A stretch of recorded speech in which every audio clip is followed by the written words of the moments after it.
एक बात यहाँ आती है, सुखदेव जी कहते हैं और एक कथा के माध्यम से भी आती है कि जीवन में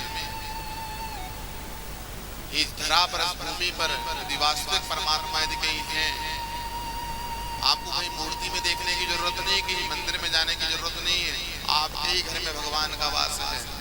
माता पिता स्वरूप जो दिए हैं ना, आपको भगवान स्वरूप दिए, मात्र इनकी आप सेवा कर लो, इनके चरणों की सेवा कर लो, इन्हें महाराज कभी दुख मत पहुंचाओ। क्योंकि देखो क्या होता है, जब माँ बाप को दुख होता है ना, तो वो ऊपर परमात्मा भी रोता है।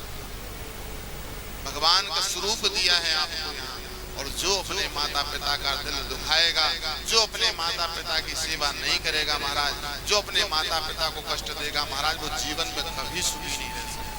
प्रयास करो महाराज, जिनके पास में है वो महाराज माता पिता के स्वभाव को नहीं जान पा रहे। माता पिता देखो, माता पिता कितने बड़े से बड़े कष्ट झेल लेते हैं पुत्र के लिए या पुत्री के लिए।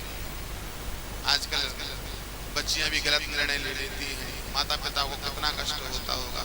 मैं बहनों से भी निवेदन करूंगा इस कथा के माध्यम से कि कभी भी अपने माता पिता के वचनों के विरुद्ध मत जाना, क्योंकि जिन माता पिता ने पाल कर को आपको बड़ा किया है, वो माता पिता का कभी आपका अनित नहीं चाहते, आपका बुरा नहीं चाहते, जो भी चाहेंगे अच्छे ही चाहेंगे। और एक बात ये भी है, आजकल युवा वर्ग देखते हैं महाराज, स्वयं को अपने आप को बहुत बड़ा मानने लगे कि हम धन कमा रहे हैं, हम वैभव कमा रहे हैं, हम पूरा परिवार चला रहे हैं। ये सब व्यर्थ की बातें हैं महाराज।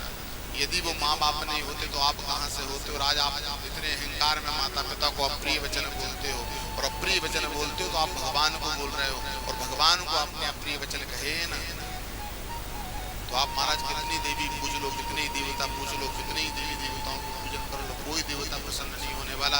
आपके घर में जो देवी देवता है माँ बाप, उनकी पूजन कर लो महाराज, सभी देवताओं की पूजन हो जाएगी। ये सत्य मानना।